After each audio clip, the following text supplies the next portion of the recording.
Up in the corner. All right. Hi. Hello, everybody. And I have a guest today, as everybody can see. Hi, I'm Teresa Youngkin.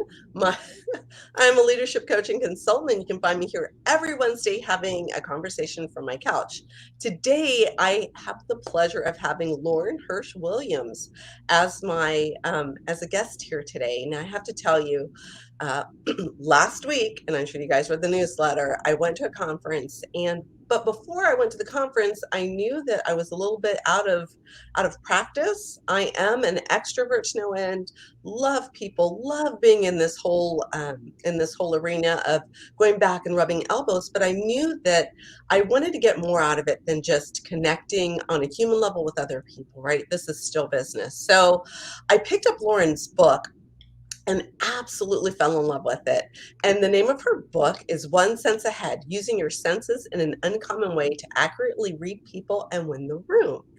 Now, after reading it, I got so excited and I reached out to Lauren and said, "Hey, could you come on and have a conversation with me and share some of your wonderful wisdom on here with me live on my couch, well, on my virtual couch." So, Lauren, welcome. So nice to see Thank you. you. It's so nice to be here. I really appreciate you taking the time to include me in this. I think it's amazing. So, Lauren, do you just want to give us some highlights about who you are and how this book came about? Sure, absolutely. Well, I was a former executive at PepsiCo. I ran their worldwide advertising for all the Frito-Lay brands and moved on from that position to be a consultant and then a coach. And I moved into the entertainment industry and I started writing and producing and became an award-winning screenwriter. And that ultimately led to my wanting to be an author and writing a book. I became very ill at one point and I got trapped at home and all sorts of things happened. But as I reemerged back into the marketplace and started going to meetings, I started looking at things differently. And I realized that there were so many things I was missing in meetings by not paying attention to some of the details. And the details focused around your senses. And that's why I wrote the book. It's all about how you use your senses in an uncommon way. This is amazing stuff. And I have to say that I didn't just read the book. I actually had an opportunity to put these into practice. And this is really why I asked Lauren to come because I know how many times we just we just kind of walk into a room or we walk into a meeting or we walk into some sort of interaction and and that's just what we do. We get there and we think we're going to figure it out there. One of the things that Lauren has done is to kind of pull out these steps. And I wanted to go through these steps with you, Lauren, step by step or just piece by piece. And let's talk about it. So the first step you talk about is being prepared or preparation. Do you want to go a little bit deeper Yeah, into so a lot of people either completely over prepare or under prepare. They think, well, I'll walk into the room and I'll be fine. I'll figure it out when I get in there. And I actually have a partner who has always said to me, I go in and I say, what are we trying to accomplish? What is our goals? What's happening? He said, I just want to wing it when I get in there. And I always think that's kind of crazy. How can you wing it? What is that all about? And what I found is that it isn't that he just wings it, and none of us do. The key is you really have to be prepared. You want to do as much research as you can before you get into a room so that you know about the people, you know what's happening, you know their latest activities from business or even personal, so that you can somehow relate to them if you have some mutual interest, if it will. So preparation is really, really important. Yeah, that is. Um, you also talked about, well, right, because I do want to touch on preparation because, like you said, many times we walk into a room and we're not prepared. Yeah. We're not sure what we want out of the meeting. We're not sure what Mhm. we're supposed to bring back from the meeting. We don't know. Yes. So, You, um, go ahead. Yeah, no, I was going to say it's very important that everybody in their business, they have their vision and their mission and they understand what they're trying to accomplish. But you also have to do that for every meeting because you're probably not going to walk into a room and get exactly the result that you wanted. I mean, sometimes you can, but if Mhm. you really prepare yourself correctly in setting a specific goal for that meeting, even if that goal is to get another meeting, Exactly. you have to be very consciously aware of that. Yeah. That's it. One of the things that you talked about, and I thought it was fascinating, and you touched on this too in the introduction, was using your senses. So what do you mean by using your senses? Well, we all use our senses, but we just don't always pay attention to it. So, a lot of what I talk about in the book is having an awareness, a greater awareness of your senses.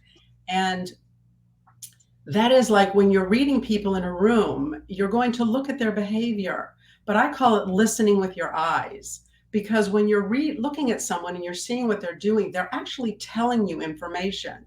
So you need to listen to that information. You need to pay attention to it.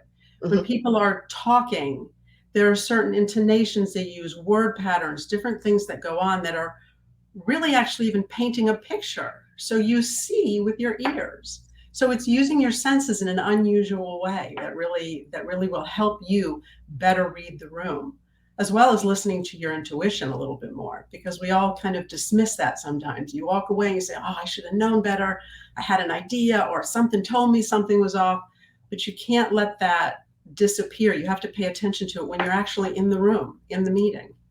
Yeah, I think that that's such an important point. Many times we feel something, or you can actually almost physically feel the atmosphere change when you're Yes. in the middle of a sentence.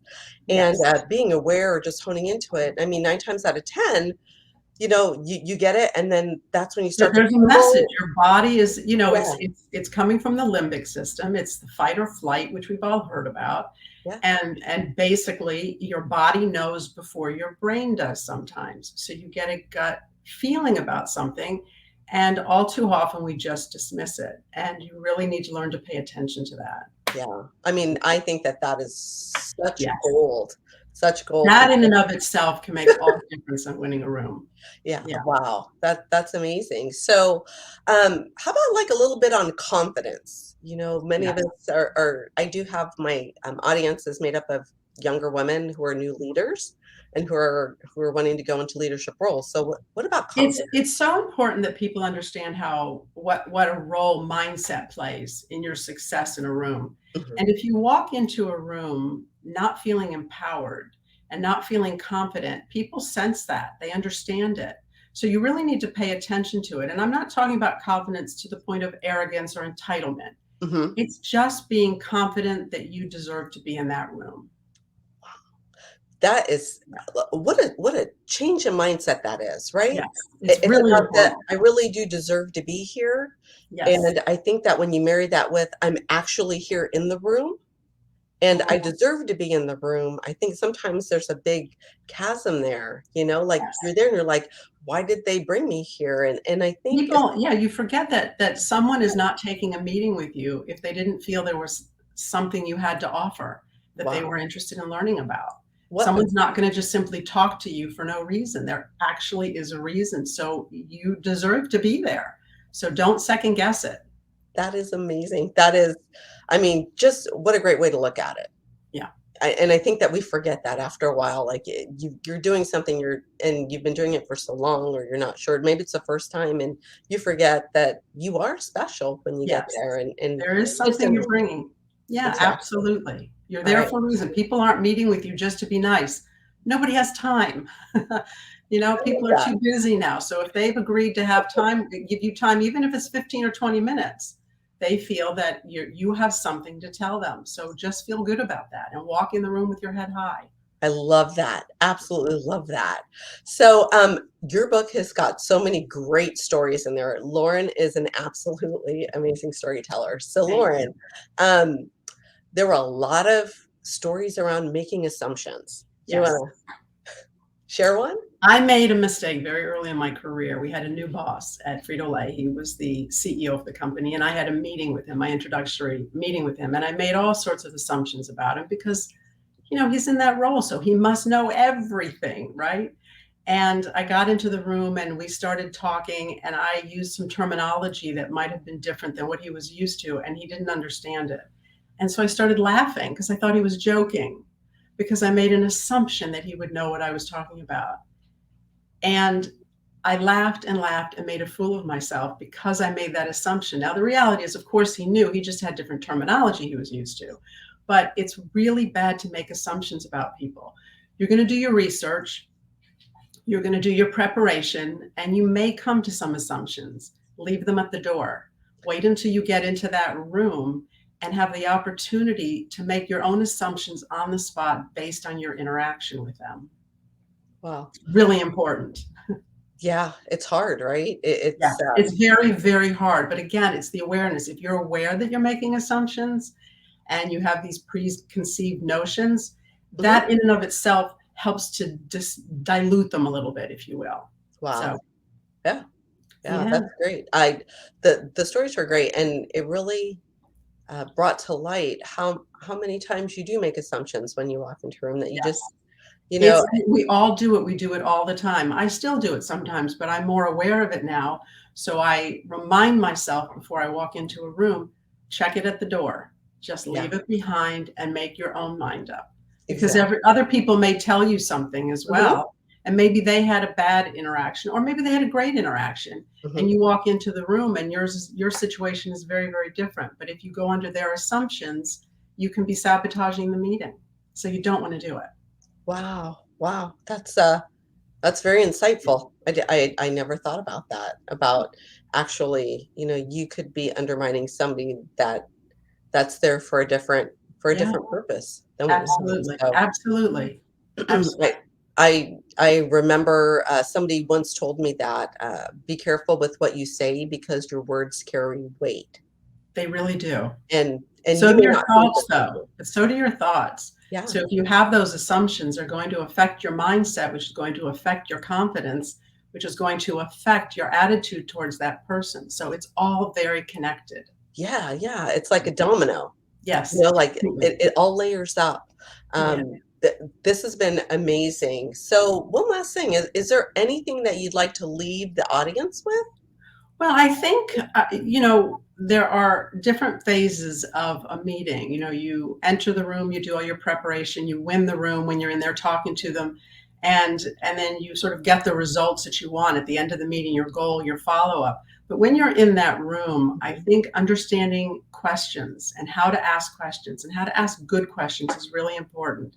So, one tip that I would give is I would say, whatever you can do or whatever you cannot do, or however we say phrase this right now, don't ask a yes or no question. The whole point of a question is to gather more information. If you ask somebody a yes or no question, you get yes or you get no, and that's it. It's the end of the discussion. And what you really want to do is pull more information out of them. So by asking something that's more open ended, you're going to find more information and gather more insights about that person, about what they're thinking, how they're feeling, how they make Mhm. decisions. So try to avoid a yes no question. And if you have a yes no question, see if you can turn it around and make it open ended, and it will get you so much further in your conversation with those people. Uh, Yeah. awesome. So many good things that are here. I want to thank you so much for being here, Lauren. And how can people find you? Thank you so much for having me. Well, you can find me on laurenhirschwilliams.com. An easier one, because my name could be spelled a million different ways, is to go to onesenseahead.com. And that's sense, SENSE, like as in your senses. So onesenseahead.com. You'll find out more about the book and more about me, and how to track me down if you need me. That's amazing. I do want to thank you so much for being here with me and for joining my audience here on my couch. And this has been amazing. I'm very honored to meet you I'm and honored. and Thank to you. Thank just you. just reach out. Um, I have an audience. It's very diverse, Yeah. and being a leader is hard. And anything that we can do to help people move forward with Yeah. confidence and grace is just great. So I'm I all for appreciate that. that you came, and I Absolutely. appreciate that you took the time to share with your gift with my Oh, audience. you're so So, sweet. Thank you very much. I really no problem. appreciate it. All right then. So I'm gonna hold on right there, Lauren, and I'll catch up with you after the broadcast. Okay. To the rest of my audience, thank you so much for joining me here for another conversation from my couch, and I will be here next Wednesday. We'll have another discussion. Just to let you know, I will be on the road, so I won't be on my couch. I'll try to find a couch, even if it's the back seat of my car. All right, guys, I will catch you next week, and peace.